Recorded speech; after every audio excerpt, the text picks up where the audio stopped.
Berbahagialah orang yang tidak berjalan menurut nasihat orang fasik, yang tidak berdiri di jalan orang berdosa, dan yang tidak duduk dalam kumpulan pencemooh. Jemaat Tuhan Shalom, di pagi hari ini kembali kita akan merenungkan firman Tuhan.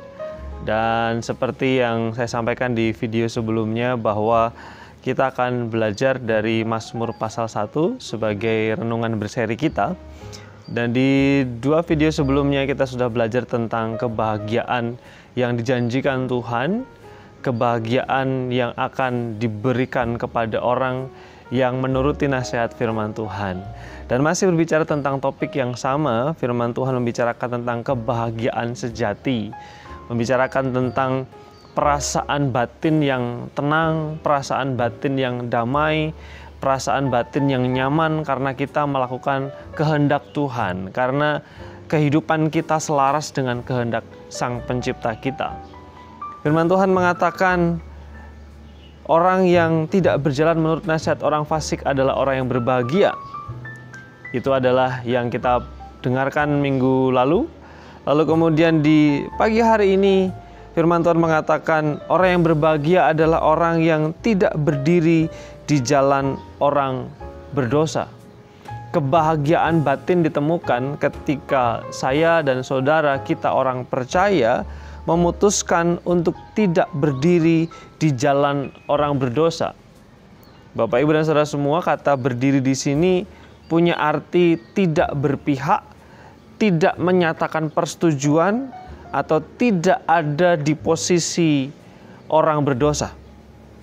Ketika kita hidup lalu kemudian kita menjalani panggilan kita sebagai orang percaya, firman Tuhan mengatakan kalau kita mau mengalami kebahagiaan batin, mari kita tidak ada di posisi, di pihak, atau menyatakan persetujuan kita dengan dosa dan orang berdosa.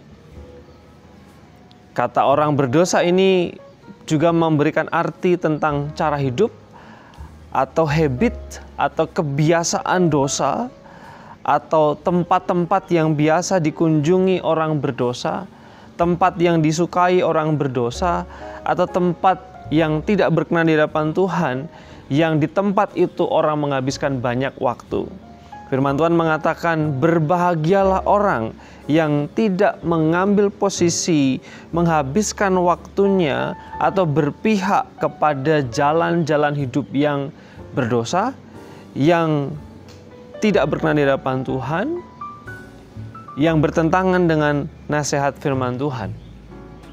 Meskipun nampaknya secara mata jasmani kita, orang yang bisa melakukan apa yang dia inginkan, apa yang dia mau, bisa dilakukan seolah-olah mengalami kepuasan.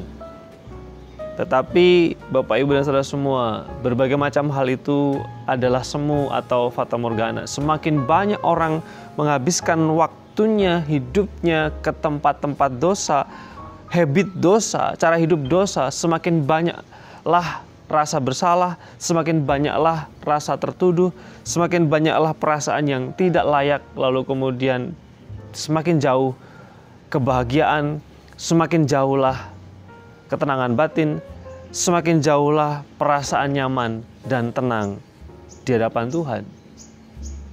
Ibarat kita sedang berpergian lalu kemudian memakai Google Maps. Kadang-kala kita ditunjukkan jalan yang lebih cepat, jalan yang lebih singkat. Tetapi mungkin Bapak Ibu pernah mengalami, justru dengan panduan itu kita dibawa ke jalan yang tidak pernah kita kenal, ke jalan-jalan sempit, ke jalan-jalan asing, yang justru di dalam perjalanan itu kita mengalami kebingungan, kita kehilangan damai sejahtera, justru kedatanganlah takut, lalu kemudian cemas, lalu kemudian khawatir, sampaikah saya di tujuan? Kadangkala jalan pintas, jalan yang terlihat baik itu belum tentu mendatangkan kesenangan, ketenangan seperti yang kita harapkan. Oleh karena itu firman Tuhan mengatakan, berbahagialah orang yang tidak berdiri di jalan orang berdosa. Kebahagiaan batin didapat ketika kita berpihak kepada Tuhan. Kita ada di posisi yang berkenan di hadapan Tuhan, yang tidak menghabiskan waktu kita di tempat-tempat yang tidak seharusnya, yang tidak menyatakan persetujuan dengan cara hidup berdosa. Biarlah renungan ini menolong kita untuk semakin hari semakin dibawa kepada ketenangan batin, kebahagiaan yang sebenarnya yang banyak dicari oleh orang-orang di dunia ini. Kita berdoa jemaat Tuhan. Terima kasih Bapa di surga karena pagi hari ini kami diizinkan lagi untuk menikmati kebenaran-Mu. Tuhan menyapa kami dengan kasih-Mu, dan biarlah hidup kami diwarnai dengan pikiran, hati, dan tujuan untuk menyenangkan Tuhan. Hidup dengan keputusan-keputusan yang tepat, sehingga kami tidak berdiri menyetujui kompromi dan berpihak kepada dosa dan habitat dosa. Berkati jemaat Tuhan semua di dalam aktivitas dan juga dalam kegiatan di sepanjang hari ini.